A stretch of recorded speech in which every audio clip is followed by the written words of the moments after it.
Igreja Cristo é Vida, a sua cidade refúgio.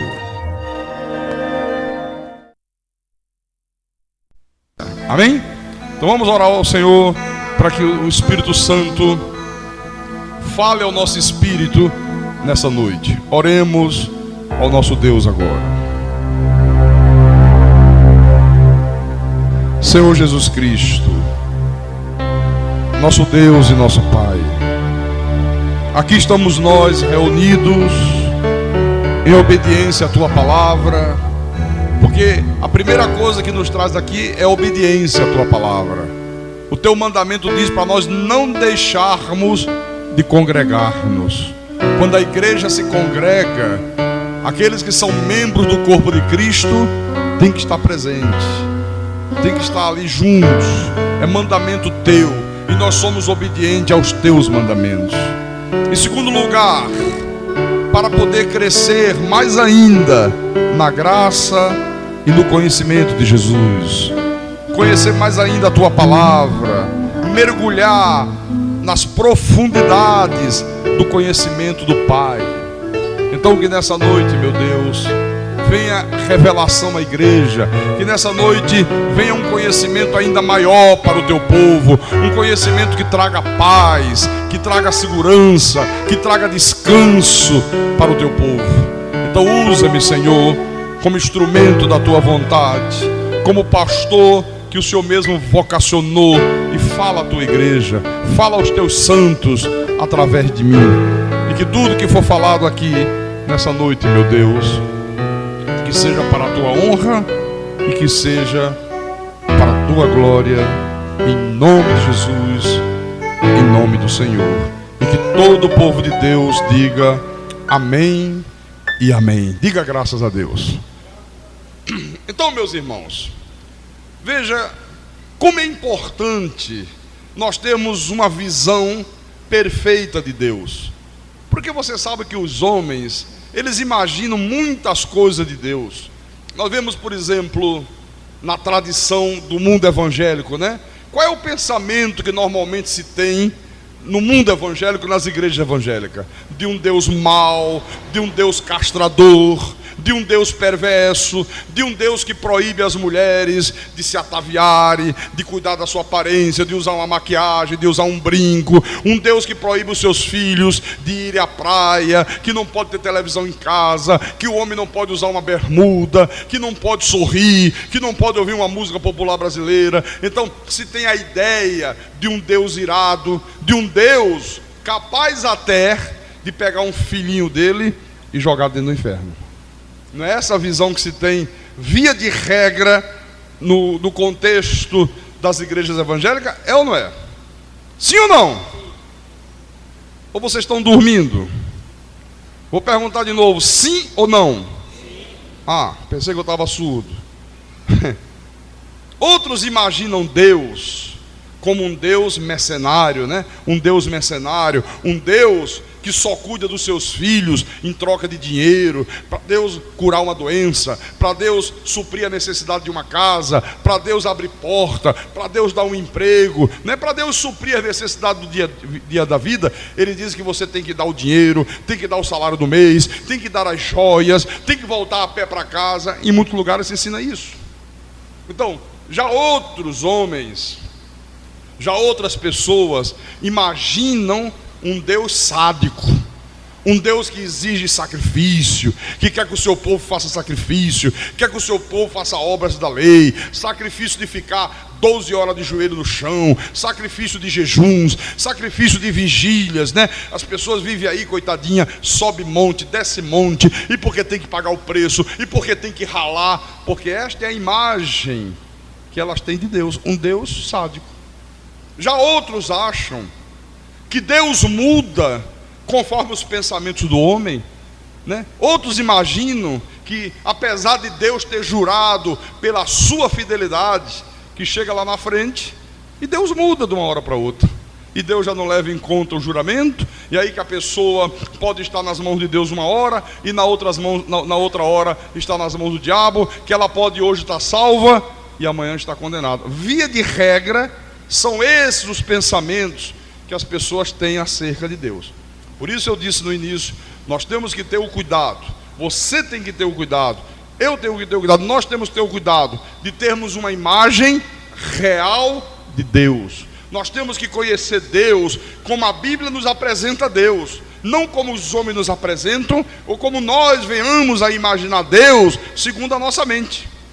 Então, sabendo que Deus está no controle de todas as coisas, Deus está no controle, está aqui escrito, Ele é um Deus que governa as nações, Ele é um Deus que mantém nas suas mãos o destino de todos os homens, Ele é um Deus que reina. A Bíblia diz que Ele é Deus sobre todos. Diga para o teu irmão, Ele é Deus sobre todos. Diga, Deus reina. Diga, Deus está no controle de todas as coisas. Então, nós já vimos aqui na igreja que Deus exerce esse controle tanto sobre os seus filhos como sobre os filhos do diabo. Nós já vimos aqui na igreja.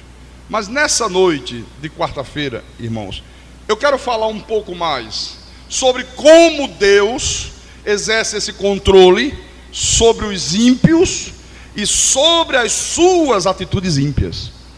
Porque isso é muito importante. Você tem que compreender isto, porque se você não compreender isso, irmão, você vai ficar perdido nesse mundo.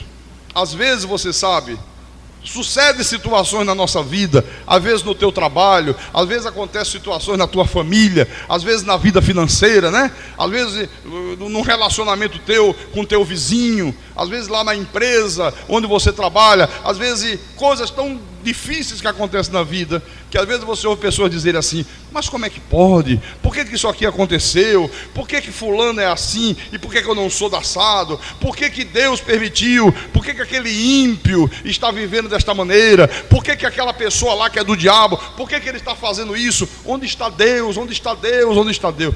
Já ouviu pessoas cobrando isso? Cadê Deus? Cadê Deus? Estão aí os homens matando uns aos outros, está aí a violência cada dia mais exacerbada, está aí o terrorismo, está aí as coisas terríveis que acontecem nesse mundo, e as pessoas perguntam: cadê Deus? Por que Deus não age? Por que Deus não dá um basta em tudo isso?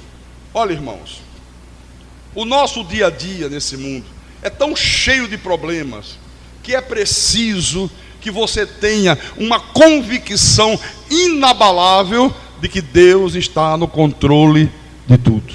Se você não tiver uma convicção, veja o que eu disse, inabalável, você nunca vai ter paz nessa terra. Você nunca vai ter paz nesse mundo.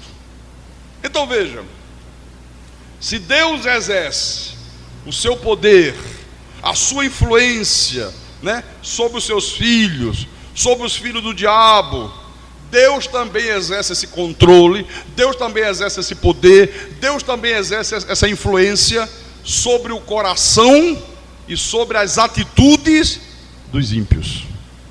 Tudo está no controle absoluto de Deus. Então, nós vamos ver em primeiro lugar que Deus exerce sobre os ímpios uma influência, um poder restritivo. Vou explicar. Deus pode impedir, porque Ele está no controle de tudo, que uma pessoa que está agindo maliciosamente contra você, que está planejando te causar um mal, Deus está no controle daquilo ali. E Deus pode, porque Ele tem o controle, Ele é todo poderoso, mudar toda aquela situação, mudar tudo aquilo que a pessoa malignamente estava planejando no seu coração contra a tua vida. Por isso você não tem que ter medo de nada. Por isso você tem que ficar em paz, você tem que ficar tranquilo. Por mais que ouça notícias más, por mais que os teus olhos vejam coisas que te assustam, você tem que dizer: não, Deus está no controle da minha vida. Deus está no controle disso, Deus está no controle daquilo. Eu não estou nesse mundo vivendo uma aventura cega. Porque às vezes a pessoa diz assim: pastor, olha pastor, estou trabalhando lá no meu trabalho, mas o senhor sabe, o meu chefe pastor está me perseguindo, ele está querendo me prejudicar. Será que é assim? Será que um chefe ímpio, de uma hora para outra, não vai com a cara da pessoa, e a pessoa é filho de Deus, e ele diz: eu vou prejudicá-la, e prejudica mesmo? Às vezes a pessoa diz: pastor, Olha, eu fiz um negócio com uma pessoa ímpia e agora essa pessoa, pastor, está querendo me prejudicar. Ela agora está cometendo uma injustiça contra mim. Olha, eu fiz com toda boa intenção, eu tentei ajudá-la e agora ela está me pagando com o mal. Ou então, pastor, o meu vizinho, pastor, é macumbeiro, é da Umbanda, é do Candomblé. Pastor, não é que ele agora começou a me ameaçar, que vai fazer um trabalho de macumba, que vai levar o meu nome e colocar na boca do sapo. Deixa, coitado do sapo, vai morrer. Quem vai morrer é o sapo, rapaz, fica tranquilo. Então, eu quero mostrar para a igreja nessa noite, como é que Deus pode restringir, como é que Deus pode impedir que o desejo maligno de um filho do diabo não possa ser exercido sobre a vida de um crente, sobre a vida de um filho de Deus. Vamos ver isso na Bíblia? Vamos lá, para ver que Deus está no controle. Abra no livro de Gênesis. Gênesis, primeiro livro da Bíblia, capítulo 20, versículo 1 em diante. Então diz assim: partindo Abraão dali para a terra do Neguebe, habitou entre Cádiz e Sul e morou em Gerar. Disse Abraão de Sara, sua mulher: ela é minha irmã. Assim, pois, Abimeleque, rei de Gerar, mandou buscá-la. Deus, porém, veio a Abimeleque em sonhos de noite e lhe disse: vai ser punido de morte por causa da mulher que tomaste, porque ela tem marido. Ora, Abimeleque ainda não a havia possuído. Por isso disse: Senhor, matarás até uma nação inocente? Não foi ele mesmo que me disse: é minha irmã? E ela também me disse: ele é meu irmão? Com sinceridade de coração e na minha inocência foi que eu fiz isso. Respondeu-lhe Deus em sonho: bem sei que com sinceridade de coração fizeste isso. Daí o ter impedido eu de pecares contra mim e não te permiti que a tocasse. Você vê, Abraão chegou em Gerar e ele disse: Sara, o negócio é o seguinte, eu vou dizer que você é minha irmã e você vai dizer que eu sou seu irmão. E eles eram irmãos por parte de pai, né? Então, vamos dizer isso, porque se eles souberem que nós somos marido e mulher, então eles vão me matar para poder ficar com você. Se eles souberem que nós somos irmãos apenas, né, eles não me matam. Bom, aí quando o rei Abimeleque soube que eles eram irmãos, que não eram marido e mulher, disse: então, já que ela não tem marido, traz ela para mim, vai ser mais uma que vai fazer parte do meu harém. E levou Sara, mulher de Abraão. E Sara ia ser mais uma das concubinas desse sujeito aqui. Mas de repente, Deus que está no controle de tudo, Deus atuou na mente desse rei aqui rebelde, na mente de um rei ímpio, e impediu que esse indivíduo possuísse Sara. Olha, Abraão errou, Sara errou, criaram uma estratégia errada. Mas Deus está no controle da nossa vida, irmão. Até quando nós erramos, Deus intervém para que não nos sobrevenha um mal maior pelos nossos erros. Amém? Então Deus diz aqui: eu te impedi. Olha, por isso que eu impedi você de possuí-la. Quer dizer, a única coisa que impediu esse rei ímpio aqui de possuir Sara, quem foi? O Deus Todo-Poderoso. Então você está vendo que Deus, nesse controle absoluto que Ele exerce sobre todas as coisas, Ele pode impedir que um ímpio qualquer nesse mundo te faça mal. Você não está aqui nesse mundo entregue à tua própria sorte. Você pensa que é sair daqui da igreja de noite, aí chega ali na esquina, um bandido aparece, puxa o revólver e pimba na tua cabeça? Você pensa que é assim? Deus está no controle de todas as coisas. Às vezes você anda por lugares perigosos, né? Às vezes há pessoas violentas, pessoas más, pessoas perversas, que estão sempre desejando fazer o mal a alguém. Mas Deus, como Todo-Poderoso, Ele que sustenta todas as coisas pela palavra do seu poder, tá? Ele que está no controle absoluto de tudo, Ele faz com que o ímpio, Ele faz com que o filho do diabo, cuja inclinação é sempre para fazer o mal, é sempre para fazer perversidade, não te faça mal algum. Deus faz isso, amém? Então é importante que você creia nisto aqui, para você viver seguro, para você viver tranquilo. Porque olha, irmãos, em qualquer área da nossa vida, Deus pode impedir, porque Ele está no controle. Por isso nós dizemos aqui na igreja, Deus está no controle, Deus está no controle, Deus está no controle. Em qualquer área, Ele pode impedir que um ímpio venha fazer mal a você, que o ímpio faça mal a você, em qualquer área da vida. Você vê aqui, o rei Abimeleque ficou atônito, né? Diante das palavras do próprio Deus. Oh, mas foi ela mesma que me disse que era irmã dele. Ele também me disse que era irmão dela. Por isso que eu inocentemente fiz isso. Por isso que eu mandei trazê-la, colocá-la no meu harém, para ser mais uma das minhas mulheres. E Deus disse: olha, por isso que eu te impedi de você possuí-la. Porque senão, rapaz, eu ia punir você de morte. Porque senão eu te matava. Eu sou Deus. Ó, isso aqui, irmãos, Deus faz.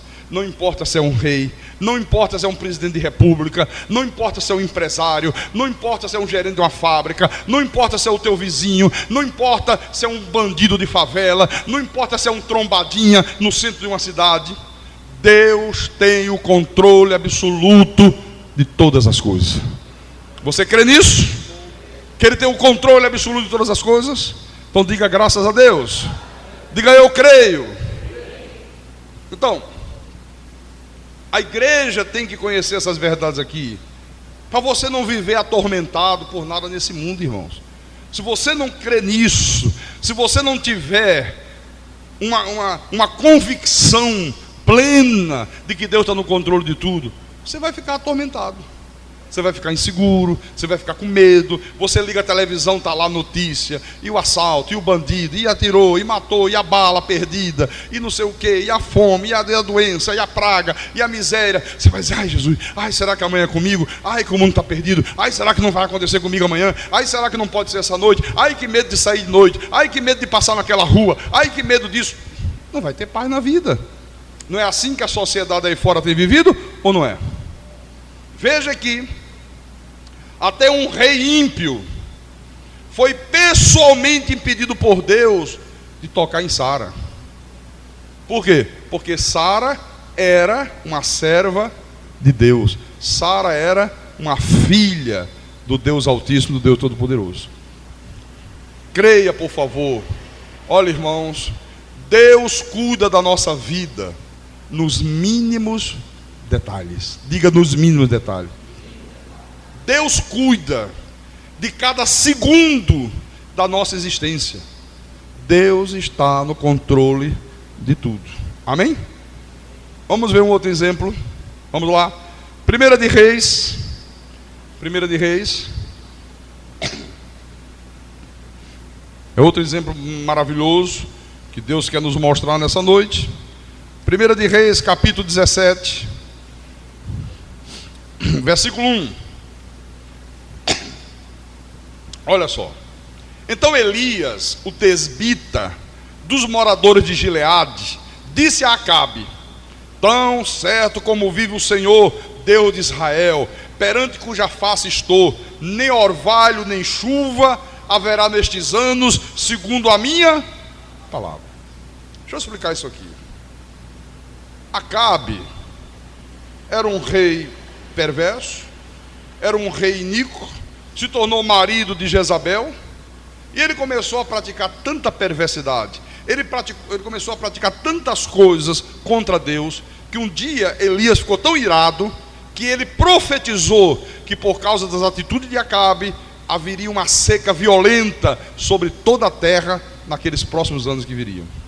Aqui, ó. Então, durante 3 anos e meio, não caiu orvalho, não caiu chuva, sabe? A Bíblia diz que a fome chegou aos extremos de Samaria. A fome era extrema. O profeta profetizou: olha, vai acontecer, segundo a minha palavra, a partir de agora não vai haver chuva, vai haver seca, viu? Vai haver miséria, vai haver desgraça por causa do teu comportamento. Agora, veja o capítulo 18, versículo 5.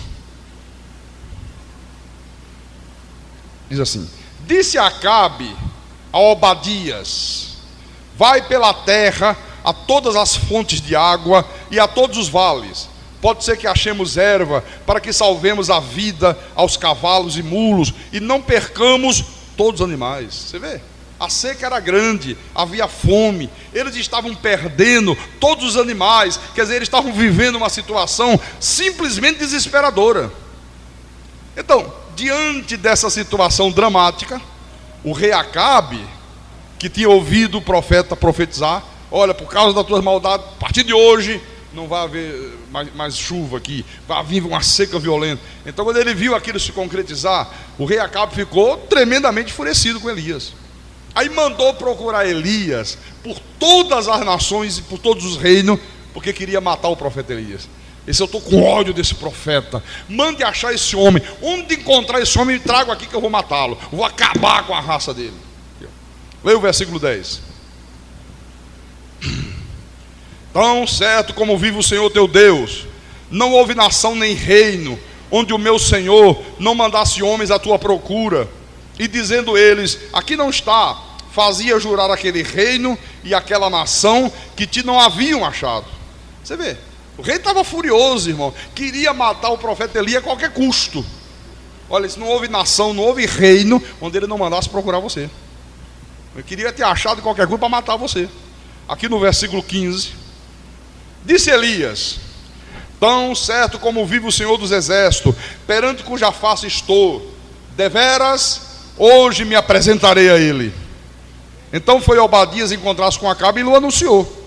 E foi Elias e foi Acabe ter com Elias. Vendo, disse-lhes: és tu o perturbador de Israel? Olha só, interessante é que Elias não ficou com medo. Quando soube que ele estava mandando procurar em todos os reinos, em todas as nações que queria matar, ele disse: ah é? Pois diz a ele que eu vou ao encontro dele, eu vou falar com ele, vou me apresentar a ele. Ele quer me matar, eu vou me apresentar a ele. E quando chegou diante de Acabe, Acabe perguntou: és tu o perturbador de Israel? É você que está perturbando Israel?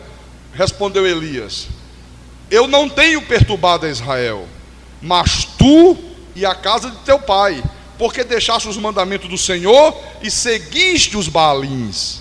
Agora, pois, manda juntar a mim todo Israel no Monte Carmelo, como também os 450 profetas de Baal e os 400 profetas do poste ídolo que comem na mesa de Jezabel. Você vê, quando o rei se encontrou com o profeta, ele que queria matar Elias, ele que estava cheio de ódio, cheio de ira, acabou ainda recebendo a repreensão do profeta. Não, eu não sou perturbador de Israel, não. Perturbador é você e a tua casa. Vocês é que estão perturbando Israel. Vocês é que se apartaram dos mandamentos de Deus. Vocês é que estão fazendo coisas contrárias a Deus. Você está perturbando Israel, rei. Você e todos da tua casa, todo do teu reino. Você deixou os mandamentos de Deus. Você passou a seguir os deuses falsos, os Baalins. Você passou a dar ouvidos a ensino de demônios. Você deixou a verdade sagrada. Você é que está perturbando Israel, rapaz.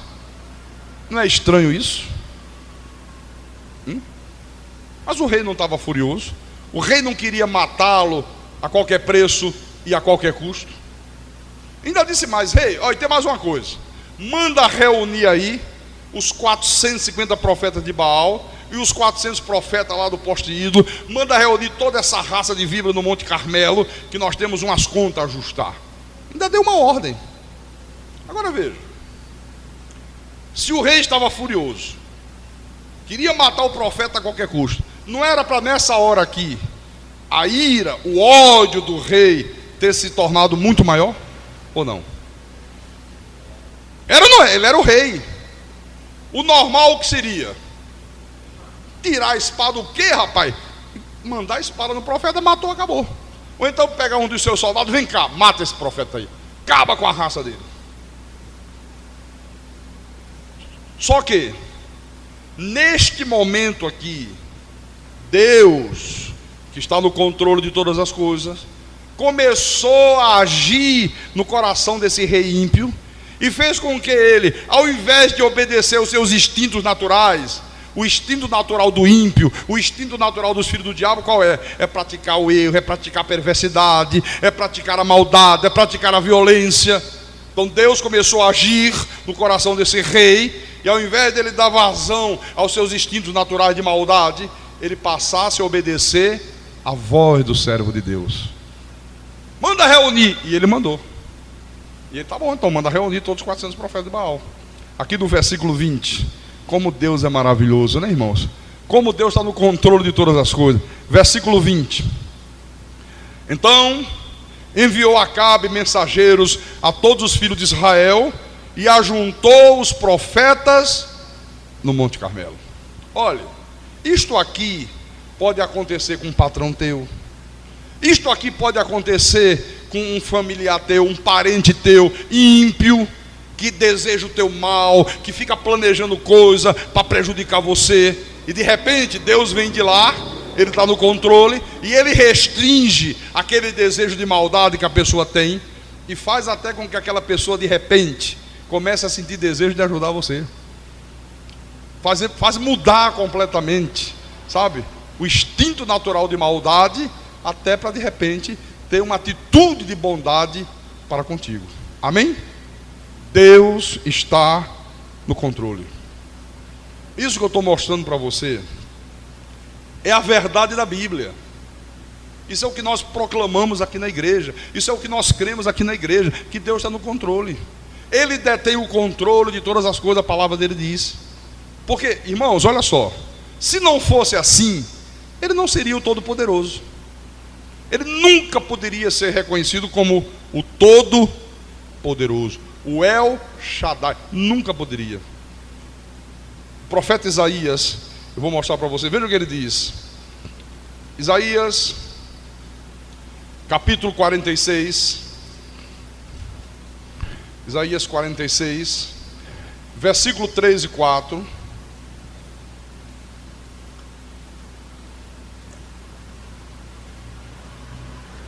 Ok? 46, versículo 3 e 4. Ouvi-me, ó casa de Jacó, e todo o restante da casa de Israel, vós, a quem desde o nascimento carrego, e levo nos braços, desde o ventre materno. Até a vossa velhice, eu serei o mesmo, e ainda até as cães, eu vos carregarei. Já o tenho feito, levar-vos-ei, pois, carregar-vos-ei e vos salvarei. Olha só, desde o momento que o teu espírito foi revestido de carne no ventre da tua mãe, desde aquele momento que a tua vida aqui nesta terra está no controle total de Deus.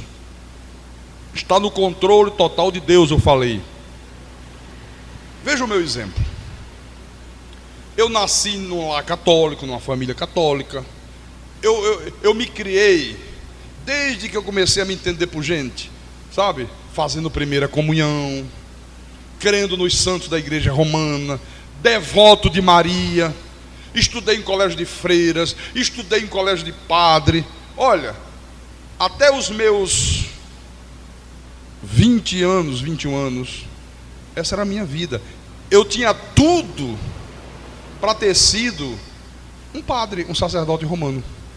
Tudo, absolutamente tudo.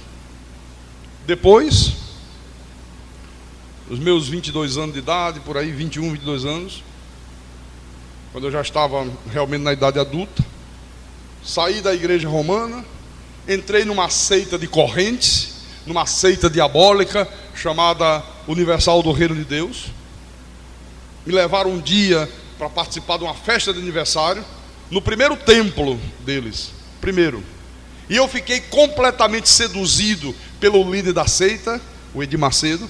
Eu achava fascinante a maneira que ele se agarrava com, entre aspas, né, com o demônio, pegava a pessoa que dizia que estava endemoniada, e se agarrava, e caía no chão, enrolava, e no final ele saía vencedor, dizia: caramba, esse homem tem um poder extraordinário, olha, eu queria ser como esse homem, eu queria também agarrar o diabo, pegar o diabo pelo chifre, sabe? Trocar soco com ele não vale tudo, sabe? Parece um vale tudo. Olha, eu queria ser assim, eu queria ser assim. É verdade, irmãos.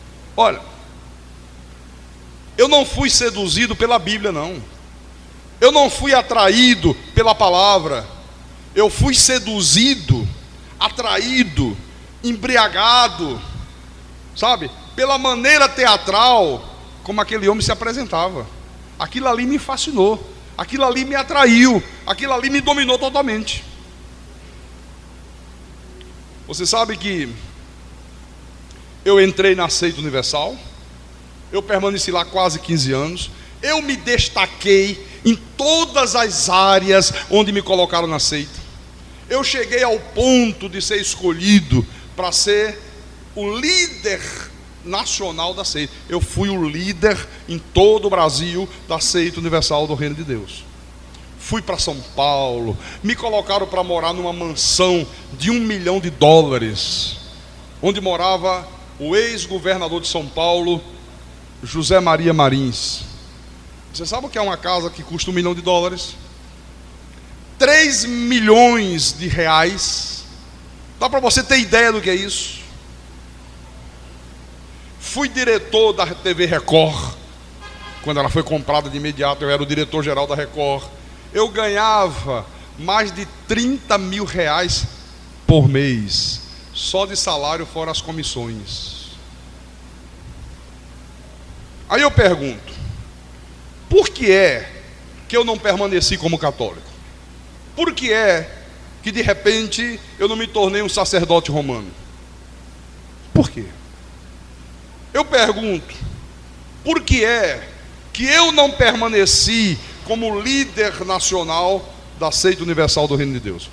Por quê? Se tudo cooperava para permanecer, quem é que larga isso? Quem é que joga para o alto uma posição dessa? Quem é que joga para o alto ganhar uma verdadeira fortuna todos os meses? Um prestígio tremendo do Brasil inteiro. Quem é que joga isso para o alto? Por que eu não permaneci lá?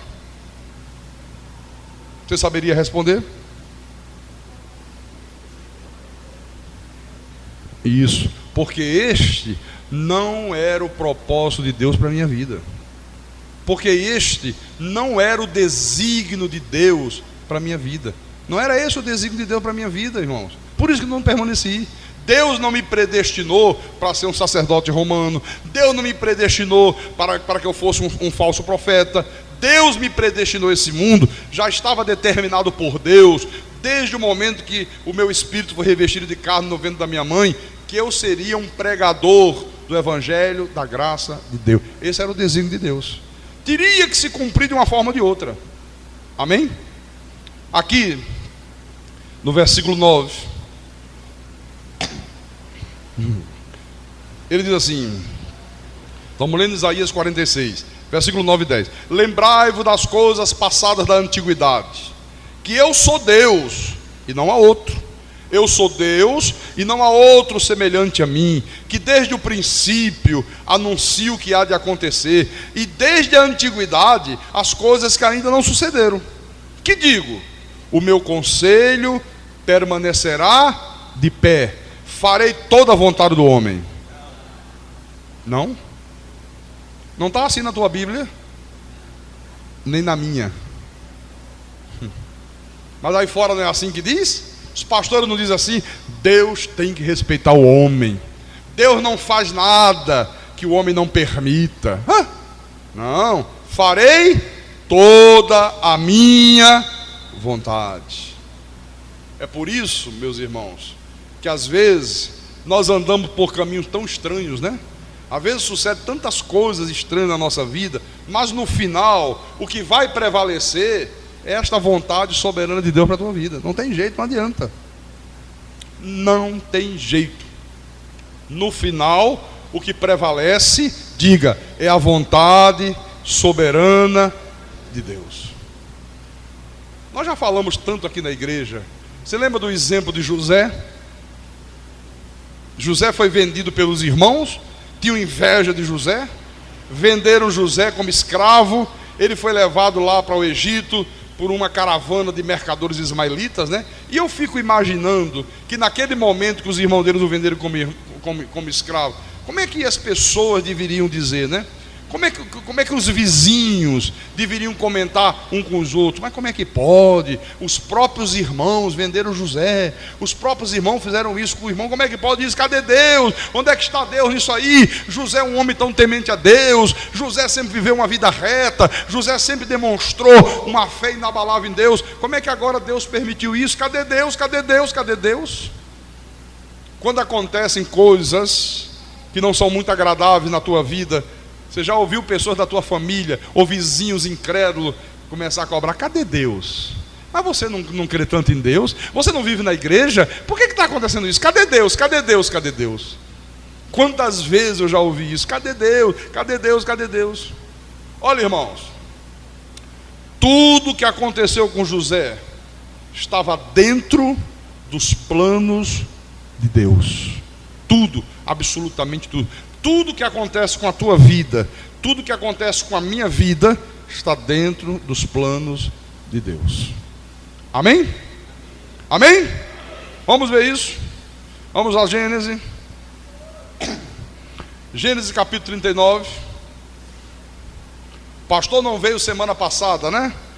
Já 2 vezes seguidas que eu passo 3 semanas lá para as bandas de Natal e Recife, né? Você pensa que é por uma vontade minha? Você pensa que isso é uma decisão pessoal meu? Você não diz que Deus está no controle? E quando o pastor não vem, por que às vezes algumas pessoas criticam? Oh, o pastor não veio, está dando atenção só para lá. E Deus está onde nessa história? Você vê? Eu ia viajar na segunda-feira para cá, como eu faço. Quando chegou no sábado, o carro quebrou. Viu?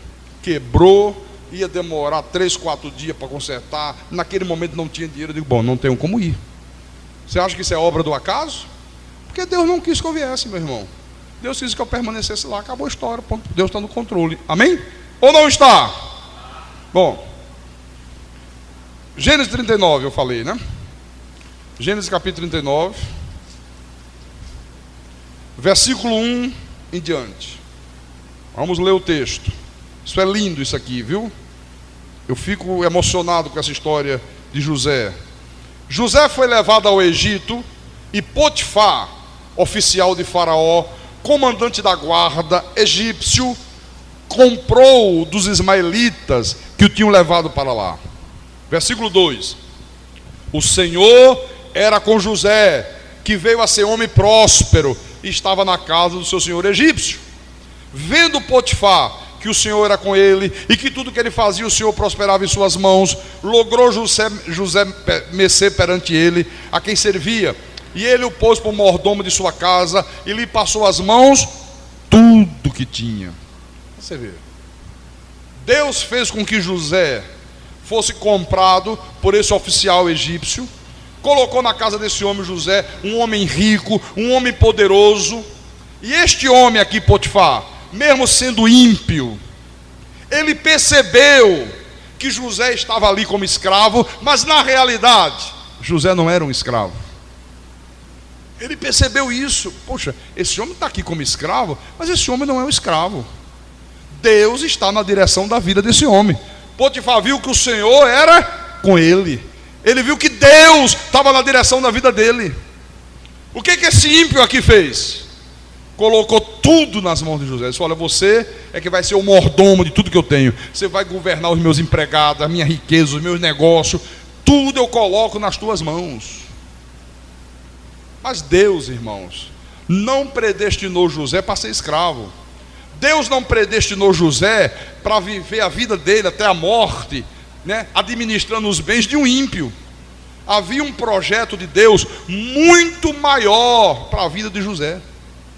Você sabe que ele permaneceu um tempo na casa de Potifar.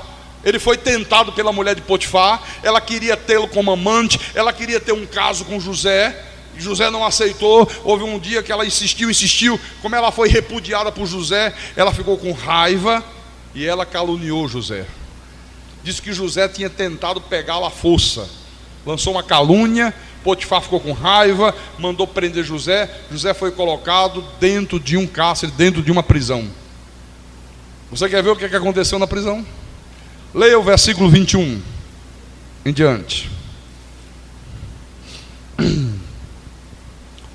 Capítulo 39, versículo 21 em diante agora. José agora já estava preso. A Bíblia diz: o Senhor, porém, era com José, e lhe foi benigno, e lhe deu mercê perante o carcereiro, o qual confiou às mãos de José todos os presos que estavam no cárcere, e ele fazia tudo quanto se devia fazer ali. E nenhum cuidado tinha o carcereiro de todas as coisas que estavam na mão de José, porquanto o Senhor era com ele, e tudo que ele fazia, o Senhor prosperava. Você vê, ao invés dele sofrer na prisão, ao invés dele ficar lá na prisão como os outros presos ficavam, né? Sofrendo, apanhando, comendo mal, de vez em quando indo para a solitária, coloca lá no pau de arara esse preso, vamos bater nele. Deus age, Deus amansa o coração do carcereiro, Deus faz com que o carcereiro sentisse uma simpatia tremenda por José, simpatizou, foi com a cara de José e disse: sabe de uma coisa? Eu fui com a tua cara, gostei de você, eu sinto algo diferente de você, eu sinto em você uma coisa que eu não sei discernir, mas você vai ser o meu homem de confiança aqui dentro. Você que vai ser o carcereiro dessa prisão, você vai tomar conta de tudo. Olha aqui. Eu pergunto: quem é que mudou o coração de Potifar para fazer Potifar colocar tudo nas mãos de José? Deus. Quem é que mudou o coração do carcereiro para ele simpatizar e dizer: não, você vai ser o meu braço direito, você vai ficar aqui tomando conta dos outros, você não vai ficar como preso comum? Quem foi? Deus. Então, o que eu quero que você entenda é que às vezes, irmãos, Deus pega um filho dele, Deus permite que certas situações aconteçam, às vezes situações até desagradáveis, às vezes situações que no momento nós não sentimos nenhum prazer nelas, mas na realidade Deus está cumprindo um plano dele, pessoal, que lá na frente vai se manifestar e os desígnios de Deus vão se concretizar na tua vida. E quantas vezes as pessoas, né, só querem dar graças a Deus e glória a Deus quando as coisas estão correndo bem, da maneira que elas querem. Como é que os crentes de hoje reagiriam se acontecesse com eles o que aconteceu com José? Às vezes a pessoa está na igreja.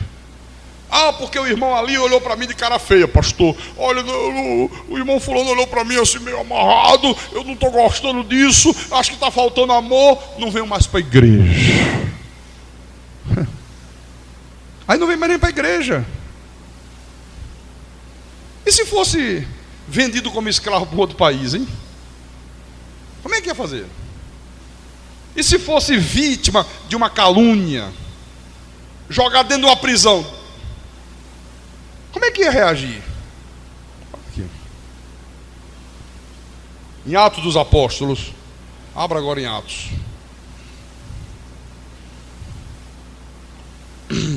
Atos dos Apóstolos, capítulo 7, versículo 9 e 10.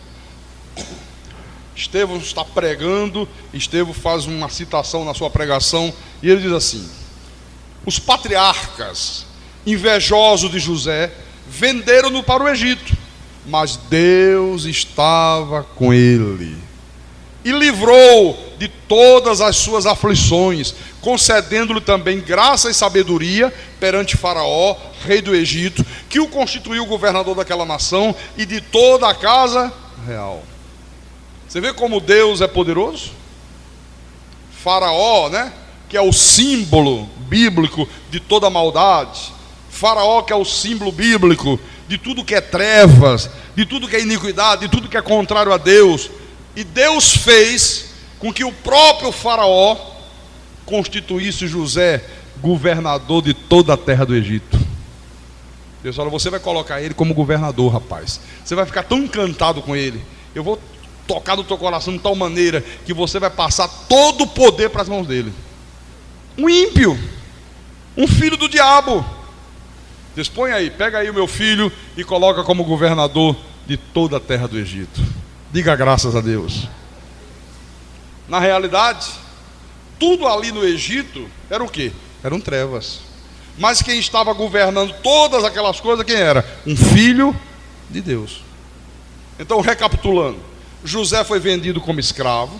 Ele foi parar na casa de um ímpio, Potifar. A mulher desse ímpio aprontou uma com José, caluniou José, fez uma atitude maligna. José foi parado dentro de uma prisão no cárcere. Eu fico imaginando, sabe, quando eu falo desse tema aqui, como é que deveriam ser o comentário das pessoas, né? Ah, Deus abandonou José. Olha lá, foi vendido, os irmãos venderam, está no outro país. Olha, soube notícia que ele lá foi vítima de uma calúnia, está dentro de uma prisão. Ih, Deus abandonou esse homem. Irmãos, Deus nunca nos abandona. Deus nunca te abandona. Deus nunca me abandona. Deus nunca abandona um filho dele, meu irmão. Tudo aquilo que estava acontecendo na vida deste homem aqui estava dentro dos planos de Deus para a vida dele. Amém? Você vê que no final todos reconheceram que foi a boa mão do Senhor que fez isso. Amém? Abra no livro de João. João capítulo 11. Mateus, Marcos, Lucas, João.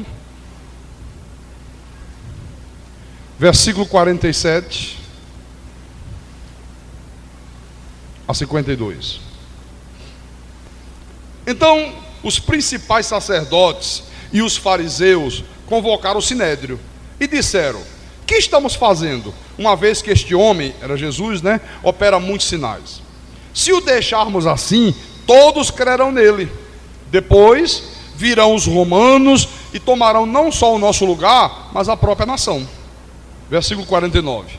Caifás, porém, um dentre eles, sumo sacerdote naquele ano, advertiu, dizendo: vós nada sabeis, nem considerais que vos convém que morra um só homem pelo povo, e que não venha a perecer toda a nação. Ora, ele não disse isto de si mesmo, mas, sendo sumo sacerdote naquele ano, profetizou que Jesus estava para morrer pela nação, e não somente pela nação, mas também para reunir um só corpo os filhos de Deus que andam dispersos.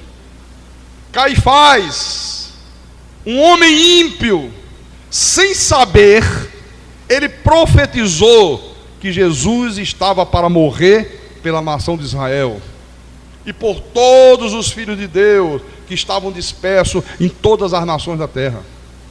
Sem saber, ele profetizou.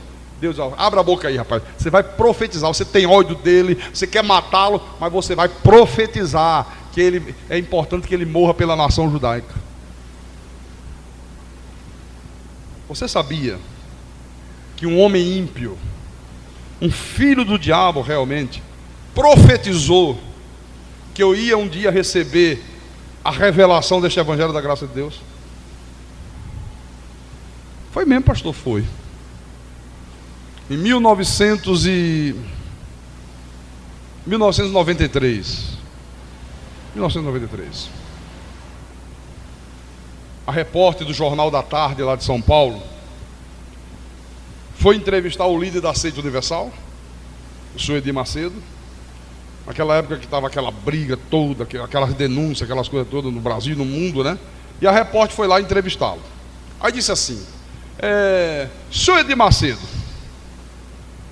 quem é que está com a razão? Quem é de Deus? O Senhor ou o pastor Carlos? Quem é de Deus dos dois? Quem é de Deus? Quem é do diabo? Quem está com a razão? Quem está com a mentira? Sabe o que é que ele respondeu para ela? Ele virou-se para ela e disse assim: olha, daqui a 3 anos, deixe passar 3 anos, e você olhe, veja o que ele vai estar fazendo e veja o que eu vou estar fazendo, e você saberá a resposta, quem é de Deus e quem não é de Deus.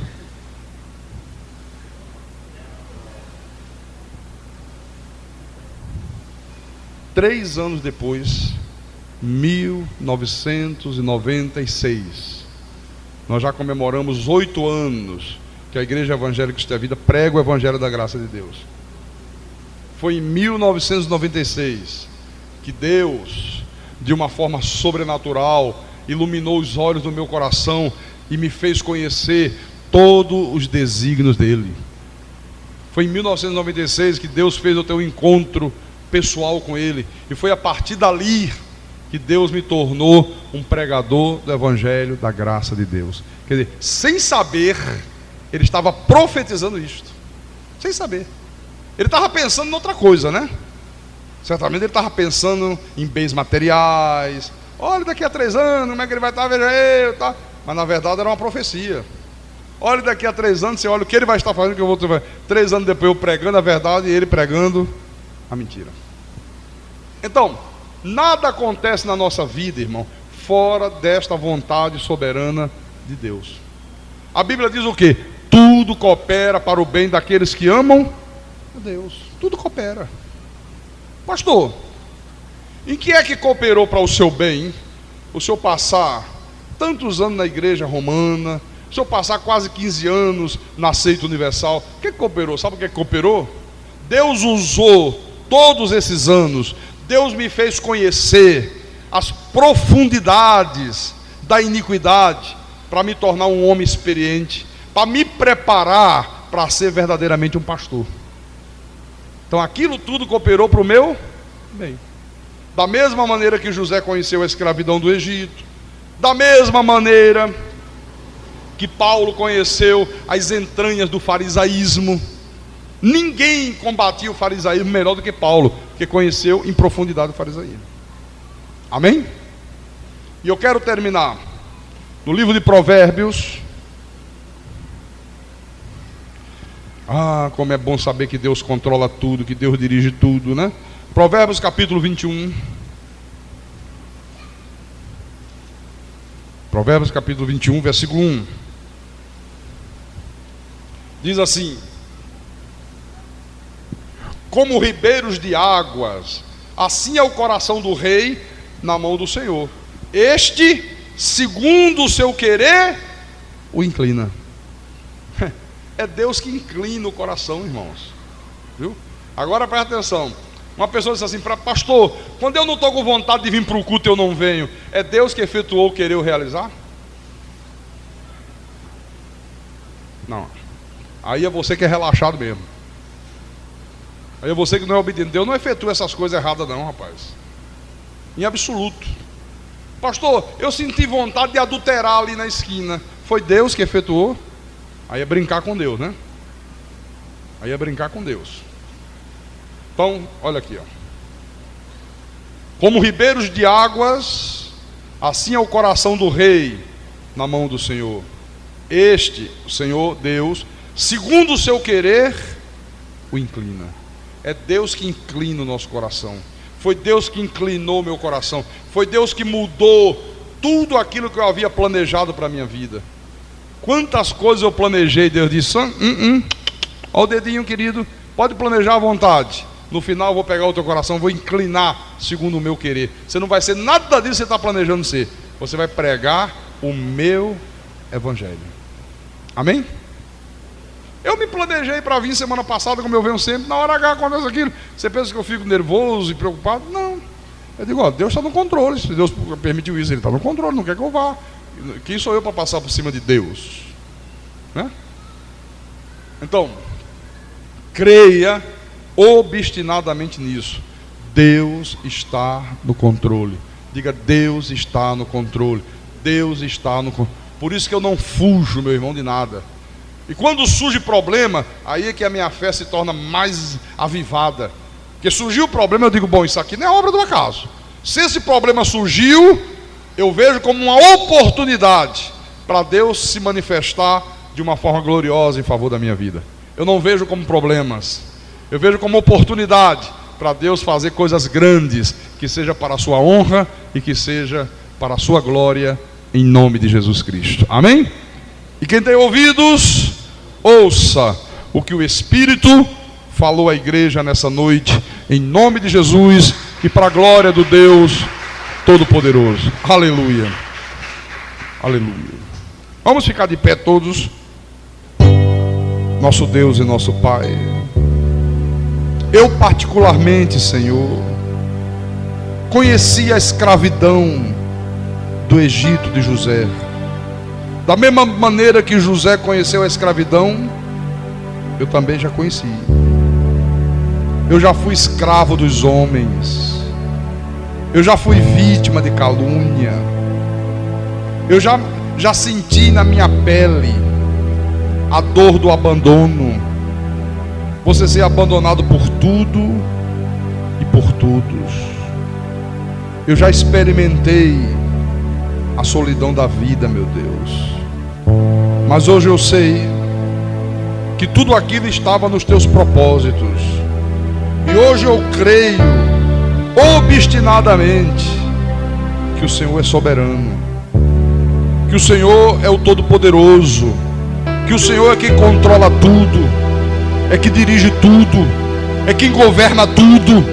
Hoje eu creio, meu Deus, que tudo está nos teus controles.